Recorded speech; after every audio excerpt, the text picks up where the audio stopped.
before I begin, I'd like to acknowledge the traditional custodians of the lands in which we meet, whose cultures and customs have nurtured and continue to nurture this land since the dream time. We pay our respects to elders past, present, and future. So there we go. So as Jay mentioned, my research interests lie at the intersection of bilingualism, language acquisition, and developmental language disorders. And historically, developmental language disorders, or rather developmental language research, has focused on comparing groups of monolingual children to groups of bilingual children with the goal of examining how bilingual language experiences shape language acquisition mechanisms and developmental milestones over time. And this group-based approach has been very informative to our models and theories of language acquisition overall. But there's been a recent trend in conversation about how treating bilingualism as this monolithic categorical variable may be a limitation to some of our work. And some researchers have advocated for treating bilingualism or operationally defining bilingualism more as a multidimensional continuum, one that indexes differences in bilingual language experiences and links these differences to our performance outcomes. And when we think of the input that bilingual children receive, there's a lot of variability in that experience. We know that for some children, the proportion of exposure to each language varies greatly across different contexts. And so some kids are exposed to both of their languages at home and in school, and they're exposed to native speakers and non-native speakers and a lot of code switch input, whereas other children have their language systems, this is harder than it looks, I'm just saying. Come on, there we go. They have their language experiences separated by context. And so they are exposed to a language, perhaps one at home and a different language at school, and they're rarely exposed to that code switch input. So this bilingual continuum approach hasn't really been utilized as much in developmental language research, the way it has for other areas in bilingualism research, such as the effects of bilingualism on cognition. And this work has revealed these graded effects on bilingual language experience, showing that greater experience with bilingualism is linked to more robust attention and cognitive performance. And so there remain many open questions about how bilingual language experience influences our developmental mechanisms of language acquisition, particularly in children who have language weaknesses and language disorders. Language ability, similar to bilingualism, has also been largely examined using these group-based approaches, where we have kids who are typically developing compared to children who meet some diagnostic criteria for developmental language disorder. And this group-based approach has been also useful to informing our theories and models of language acquisition and language development broadly. But there's some recent evidence suggesting that language ability, or rather developmental language disorder, may be a spectrum condition and not necessarily a categorical one. And this particular approach is very useful for bilingual children because we know that bilingual children's language skills fluctuate over their early developmental period as a function of all the fluctuation and changes in their environment, in their experiences and their exposures. And so for the work that I'm going to present today, we have operationalized bilingualism and language ability as these continuous variables to examine how bilingual language experience, language ability, and cognition interact with input characteristics to shape children's language learning and developmental outcomes. And so in my work, we have examined input variability in two distinct ways. First, we've quantified variability in bilingual children's input and have anchored this descriptive data to children's language and cognitive skills. And second, we've empirically manipulated input variability to examine its effects on children's language learning performance in controlled experimental tasks. So for the first part of my talk, I'm going to focus on two studies where we examine children's exposure to code switch input and dual language input. So code switching refers to alternating between two languages within a single conversation.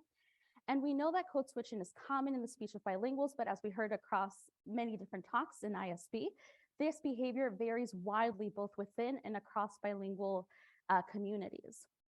There is some neuroimaging data suggesting that code switching, rather psycholinguistics data showing that code switching might carry some processing costs.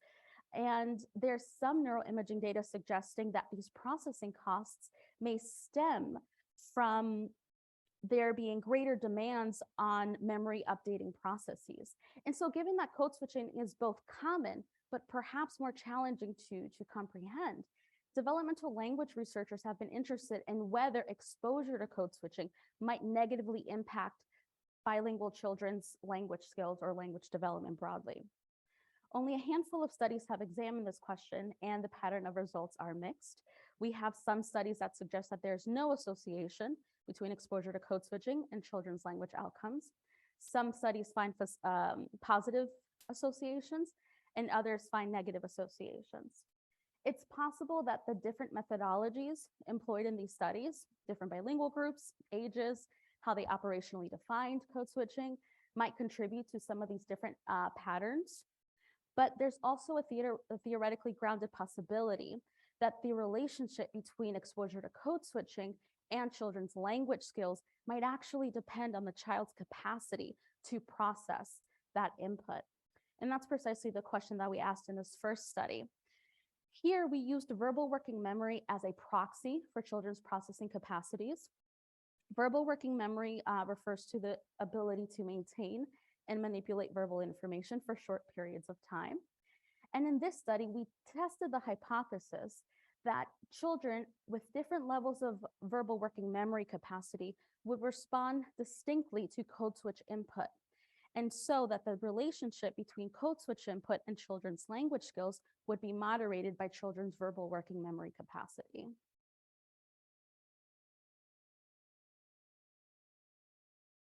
We tested 174 Spanish-English bilingual children ages 5 to 11 years old. On average, children were exposed to both of their languages before the age of 3. At the time of testing, as a group, children reported English exposure around 59%, but we did capture a wide range of English language exposure and experience. As a group, children had average verbal working memory capacities, but again, we captured a wide range of verbal working memory abilities from very low to significantly above average. We used the clinical evaluations of Language Fundamentals 4, the SELF-4, to index children's language skills. The SELF-4 is it's a comprehensive language assessment that is commonly administered in the States, and we use the SELF-4 in English and Spanish to index children's language skills. As a group, children had average language skills in English and in Spanish, but we did capture a wide range of language abilities. Now, some of the scores at the lower end of this range are just due to children having less experience and exposure to that particular language. But we did find 12 children who had low language skills across both of their languages. And these children also had below average verbal working memory skills. So taken together, this is consistent with a profile of a child who may have a language impairment. Our measure of code switching collapsed across all types of code switching behaviors, including inter and intrasentential code switching. The question here was part of a larger parent interview. And this particular question we used to index children's exposure to code switching. We asked parents, for the following people, if they speak both English and Spanish, how often do they code switch around your child? On a scale of 0 to 10, where 0 is never, 5 is half the time, and 10 is always. And so we took those ratings and we averaged across all participants to measure for a measure of frequency of code switching exposure. So on the x-axis, we have frequency of code switching exposure, and on the y-axis, we have our language index scores. These are standard scores. At the top, we'll have scores for English. At the bottom, we'll have scores for Spanish. At the very top of this graph, we have verbal working memory. This variable was measured as a continuous variable, but for graphing purposes, we divided it into thirds. At the very left, you'll see performance for children who had low verbal working memory capacity, and all the way at the right, you'll see children who had robust verbal working memory capacity. And our model results revealed over and above the effects of SES, language exposure, and age of acquisition, a significant interaction between verbal working memory and frequency of code switching exposure, such that for children with high levels of verbal working memory capacity, greater exposure to code switching was associated with higher language scores. Whereas for children with weaker or lower verbal working memory capacity, greater exposure to code switching was associated with lower language scores. And what's notable here is that this pattern held across children's both languages. And so these data suggest that code switching may serve as high quality input for bilingual children, but perhaps for children who can leverage or process this kind of input. Code switching may be challenging for children with weaker cognitive processing capacities. However, it's very important to note here that we need to over-recruit children who have language weaknesses and a true and a diagnosis of developmental language disorder before we can say this with any degree of certainty. And it's also very important to note that these data are correlational, and so they preclude any causal interpretation. So I am not saying that children who have language weaknesses or any cognitive processing weaknesses, that they should not be exposed to code switching exposure. These data essentially just give us some information about how these variables might be related in this age range. And it's very possible, in fact, that language and cognitive capacities and the input share bidirectional relationships. In fact, it's very possible that cognitive capacities themselves might be shaped by dual language input, and that language ability might be the constraining factor. And so in study 2, we examined that question. Here, we were interested in examining the effects of dual language input on children's executive function skills in children with an array of language abilities. Executive functions refer to cognitive processes involved in goal-driven behavior. And in this study, our definition of dual language exposure was input where both languages were present in the input. So we are all familiar with the large literature showing that bilingualism, or suggesting that bilingualism may influence the development of executive function skills through the recruitment of these domain general cognitive processes that are used by the speaker to select, maintain, and process multiple languages. And there's these neat neuroimaging data suggesting that language switching, dual language processing, and these domain general cognitive processes may rely on similar cortical regions in bilingual speakers. But despite this behavioral and neuroimaging data, there is a number of studies refuting the idea that bilingualism does confer these broad cognitive advantages. And so some researchers have taken a step back and have decided that maybe it's not all or nothing. Perhaps the effects of bilingualism on cognition are graded, such that some experiences and use lead to these adaptive changes in cognitions and others may not. The interactional context, for example, may be an important contributor to this relationship. And the adaptive control hypothesis specifically posits that dual language contexts might impose the highest demand on cognitive control processes, because in these interactional contexts, the speaker has to manage a myriad of different social linguistic cues to communicate competently. Interestingly, in the bilingualism EF literature, language skills are rarely viewed as a possible contributor in this to that relationship, despite the large literature linking language ability and executive function capabilities in monolingual populations. And so in this study, we were interested in whether language ability would moderate the effects of dual language exposure on children's executive function skills.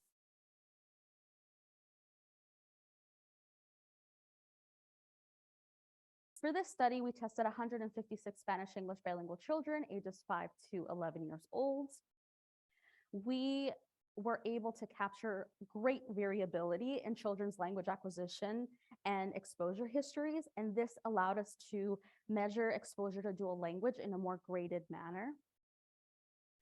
We used Excel 4 to index children's language skills in this study too, and again, we captured a wide range of language abilities across both languages. In this study, language skills were indexed by the highest core language score, independent if it was English or Spanish. And we also, using this method, were able to capture a wide range of language abilities from very low to above average. And within this range, there were 11 children who had low language skills in both languages, consistent with that language impairment profile. When defining dual language exposure, we were interested in the total amount of time children were exposed to both languages in the same environment, independent of specific setting. Parents were handed this piece of paper that we eventually computerized, and were asked in the time slots, please indicate what language your child hears during the hours of the day, during the week, on a typical week, and on the weekend. And so we took the number of hours spent by the child in a context where both languages were present and divided that by the total waking hours in a typical week to index our measure of dual language exposure. And so although all children were exposed to English and Spanish, some participants reported spending the majority of their waking hours in a single language environment, whereas others spent the majority of their waking hours in dual language environments where both English and Spanish were present. We use a dimensional change card sort task to index children's executive function skills. In a card sort task, children are first taught a color game where they're taught to sort these blue squares and red circles by color. After playing the color game, they learn the shape game, where now they have to sort the same stimuli, but by shape. So they have to shift dimensions and sort the same stimuli by a different dimension.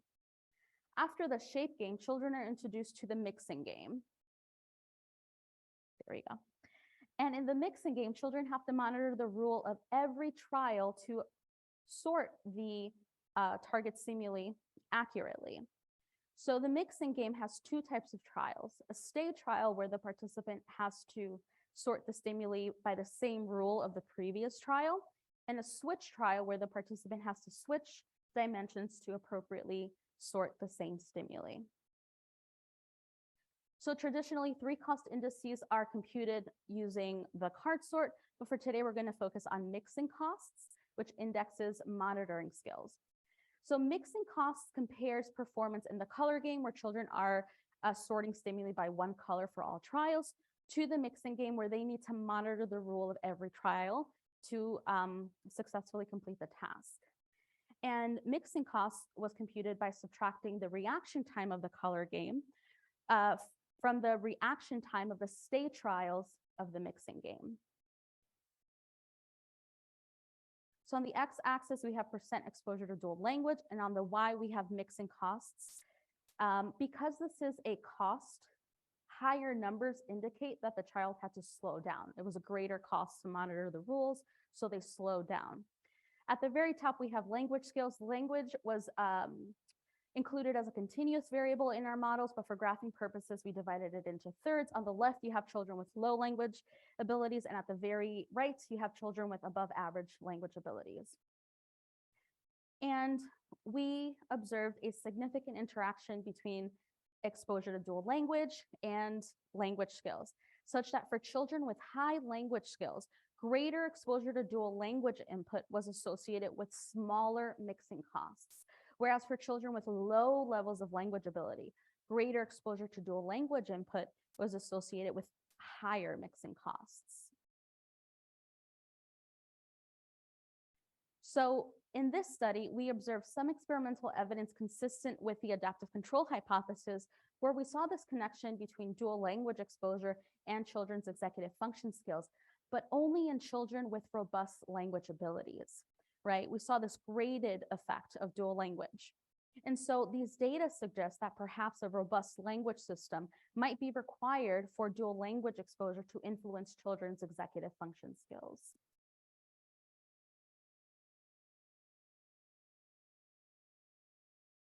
Doing good on time? Okay. So up until now, I've shared some descriptive correlational data where we have anchored this descriptive language data to children's outcomes. And that makes it difficult to make any firm claims about the effects of input variability on children's learning. And so for the second part of my talk, we're going to switch gears And we're going to talk about input variability, but we're going to do so in a way that is meaningful to both monolinguals and bilingual children. In this second part of my talk, we're going to talk, or I'm going to present some data showing how children accommodate multiple speaker input and multiple exemplar input when they're learning new words. So word learning in the natural environment looks very different than how we traditionally study it in the lab. In the real world, a word is experienced in environments where there is a lot of referential ambiguity. And the word learning constraints that operate robustly in a single controlled experimental trial may not be very helpful when there's so much referential ambiguity. Word learning in this scenario might take place on a more extended time scale. Cross-situational word learning is a mechanism that is believed to help with some of this referential ambiguity. And it refers to the ability to learn words by tracking co-occurrence statistics between words and objects over time. Here's a simple example. Let's say we're learning the word dax. In our first encounter, we would compute that each object has an equal probability of being the dax. But with repeated exposure over time, we would eventually converge on a word-referent mapping. And so cross-situational word learning has been studied experimentally in infants, in children, and adults, and it has been shown to be sufficiently powerful enough to facilitate vocabulary learning across the lifespan. So in study 3, we were interested in the effects of speaker variability on cross-situational word learning. There's empirical evidence suggesting that variability in the input enhances learning and might play a critical role in generalization.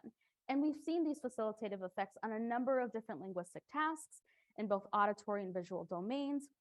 And some researchers anchor these facilitative effects in early learning theory, which posits that variability of irrelevant cues might help attune focus onto useful cues that then guide learning. However, in the speech processing literature, speaker variability is typically associated with processing costs, where participants display slower reaction time and poor word recognition accuracy when they're learning from multiple speakers.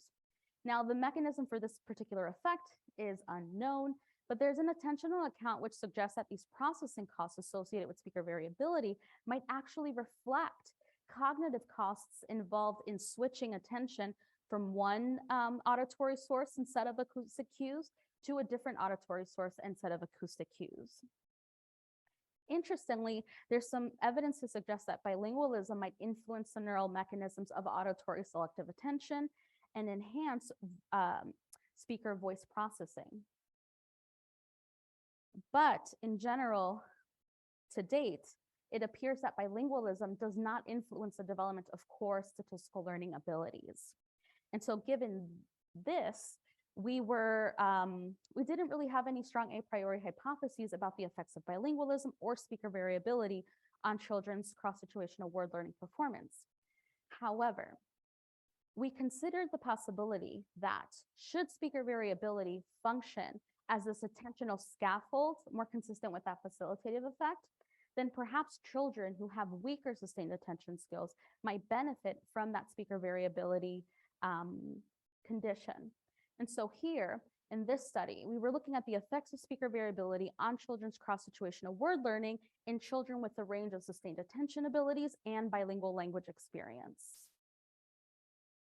So we tested 80 typically developing children, ages 4 to 7 years old. This included 40 monolingual English-speaking children and 40 Spanish-English bilinguals. On average, our bilingual children were exposed to both languages before the age of 1. Monolingual children and bilingual children were matched on age, nonverbal IQ, and overall language ability. And here we use the preschool language scales 5 in English and the Spanish edition for our bilinguals. As a group, our monolinguals were exposed to English earlier than our bilinguals and also reported greater exposure to English at the time of testing. Our monolingual mothers also reported more years of formal education than our bilingual mothers, but despite these differences, children were matched again on their language abilities. So our cross-situational word learning paradigm followed a traditional setup with an exposure phase and a test phase. In the exposure phase, children heard these English-like words and were exposed to these black and white novel objects. And they learned these words in two different conditions: in a single speaker condition where a female speaker produced all the words, and in a multiple speaker condition where the child heard all the words produced by 10 female speakers. So every time the child heard Batak, it was produced by a different female speaker. At test, we tested children's whether they learned the words and whether they could generalize these word-referent pairs to a novel speaker. And we also used eye tracking, so we were interested in children's proportion of looks to the target. We use the Connors-Katie Continuance Performance Test 2 to measure children's sustained attention skills.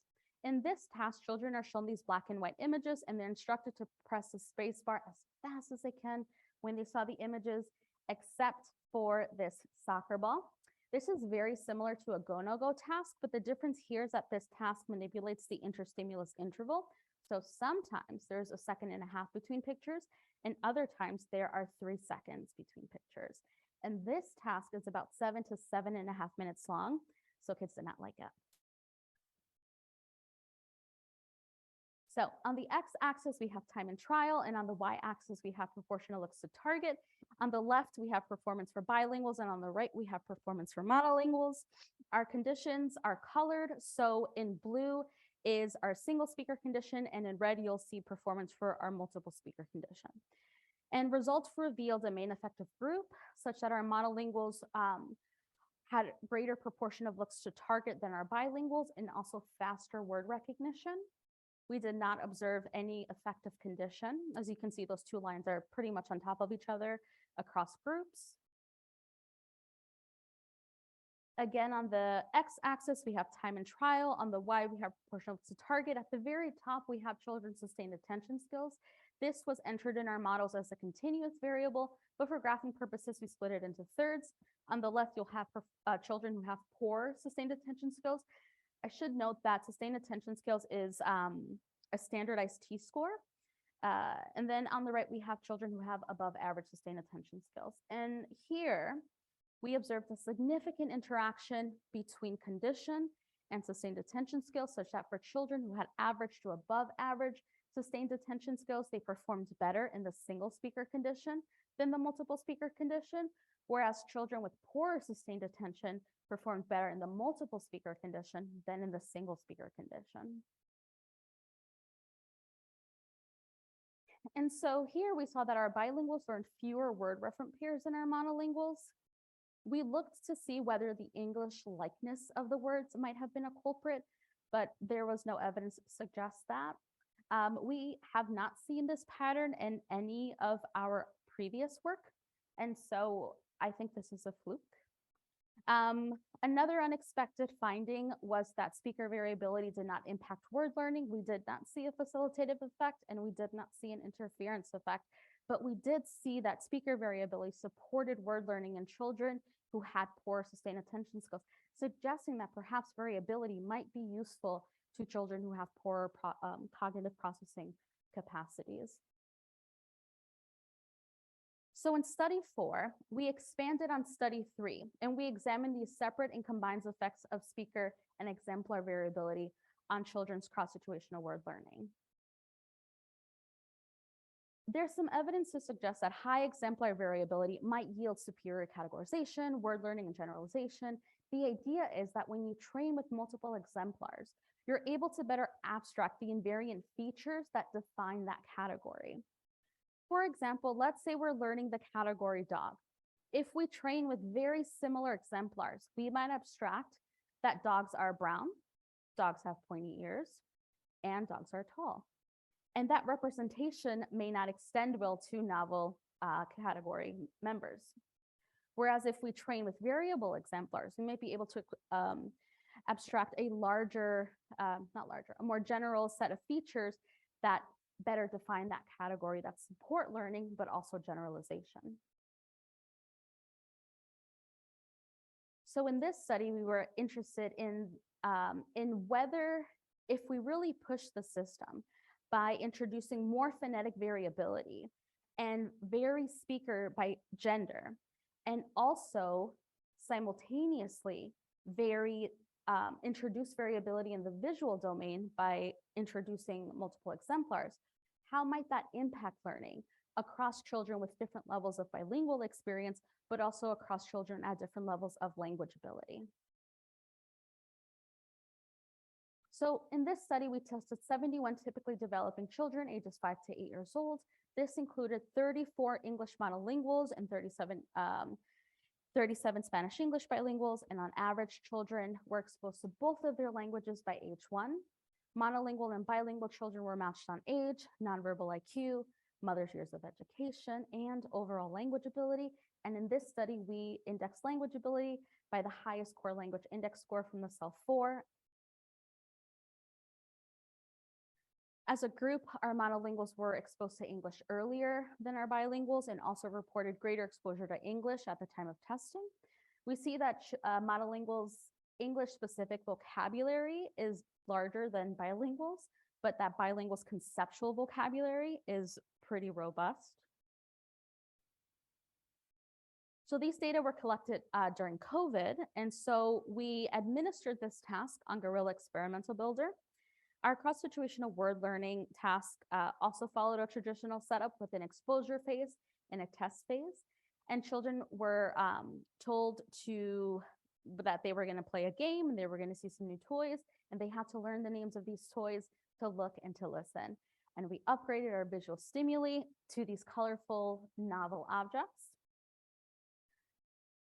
And at the test phase, children were tested on whether they learned that word-referent pairing using a 2 alternative force choice task.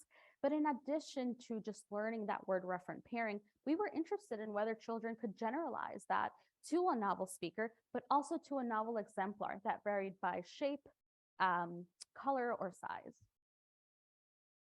So children completed this task in 4 experimental conditions in a within subject design. In the no variability condition, children saw 1 object exemplar across all trials, and the words were produced by only 1 speaker. In the multiple speaker condition, children saw 1 object exemplar across all trials, but they were exposed to 10 different speakers, 5 male and 5 female. And in the multiple exemplar condition, children were exposed to 3 different object exemplars, but only 1 speaker produced all the words across the condition. And finally, in our combined Q condition, where we combined both forms of variability, and children saw 3 object exemplars across the trials and also heard the words produced by 10 different speakers, 5 female and 5 male. And again, because this was in a within subject design, all the items and the speakers were different across the different conditions. T-gyne. Here's an example of the combined. Bilab. T-gyne. Keymig.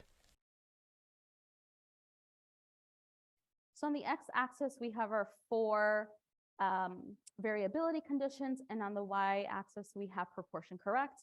In red, we have performance for monolinguals, and in blue, we have performance for bilinguals. And our data suggests that children can accommodate multiple speakers and multiple exemplars during cross-situational word learning. And so our next step was to examine the separate effects of variability. And so here we compared performance in the multiple speaker condition and in the multiple exemplar condition to the no variability condition. And the results were not significant, suggesting again that children can accommodate variability in the input when there's variability in a single dimension. Our next step was to examine how children, how cross-situational word learning was influenced when there was variability in multiple dimensions. And to do that, we compared variability in the multiple speaker condition and multiple exemplar condition to this combined Q condition. So again, we're comparing how children perform when there's variability in 2 conditions, rather in 2 dimensions, to when there's only variability in 1 dimension. And this is where we saw some interesting findings. So first, we observed a main effect of group, controlling for English age of acquisition. We saw that when variability was present in the input, bilinguals were more likely to learn word-object pairs than monolinguals. We also observed a significant interaction between group and condition. When we compared performance in the multiple exemplar condition to the performance in the combined Q condition, we saw, and we confirmed this doing a simple effects analysis at each level of condition, that group membership significantly predicted performance in the combined Q condition. Again, we see that bilinguals are more likely to learn words when there's more variability in the input. Our next question was, well, why? And so here we were interested in looking at how bilingual language experience and language ability might contribute to performance when there's so much variability in the input. Whoops. That was quick. Okay. Nope. There we go. So in my talk on Monday, or was it Monday? Maybe Monday. I shared some data showing, it feels like it's right. Okay. My talk on Monday, I shared some data showing these graded effects of language ability and bilingual language experience, where children were more likely to learn these word-referent pairs under increased variability when at greater levels of bilingual language experience and language ability. And so the question was, how might this relationship between language ability and condition look like at different levels of bilingual language experience? And so here we observed a significant interaction between condition and bilingual language experience for children with low language abilities, such that performance in the no variability condition looked very similar across all levels of bilingual language experience. But performance in the combined Q condition, again, where we have these Q's variability in both visual and auditory domains, increased as bilingual language experience increased.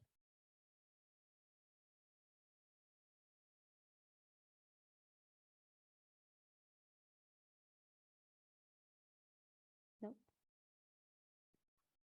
So these data show us that children can accommodate variability in multiple cues during cross-situational word learning, which is important because this is supposed to be a mechanism to underline language acquisition, and it hasn't been tested against variability, which is replete in natural language input. Bilingualism and language ability influences word learning from variable input. We saw broad bilingual advantages in learning from variable input. We saw that for children with robust language abilities, they were able to leverage that variability and boost their performance.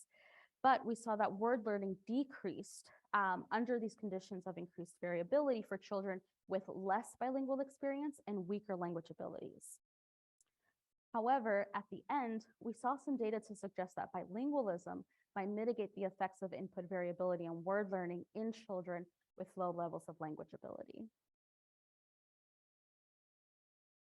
So now I'm going to attempt to synthesize some of this work that I presented to you today. So at the first part of my talk, we quantified bilingual language experiences in children with different language abilities, and we tried to anchor this descriptive data to children's language skills and cognitive outcomes. And that data suggested that for children with robust language skills and cognitive processing capacities, that they benefited from code switch input and dual language input.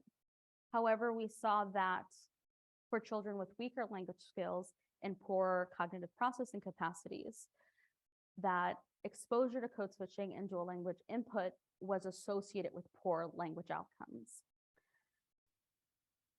We're not saying that, but these data definitely don't suggest that children with poor language abilities should not be exposed to dual language input, because in the real world, there is a redundancy of cues, and there's so much social linguistic information that children can leverage, right? All of which was not looked at in these studies.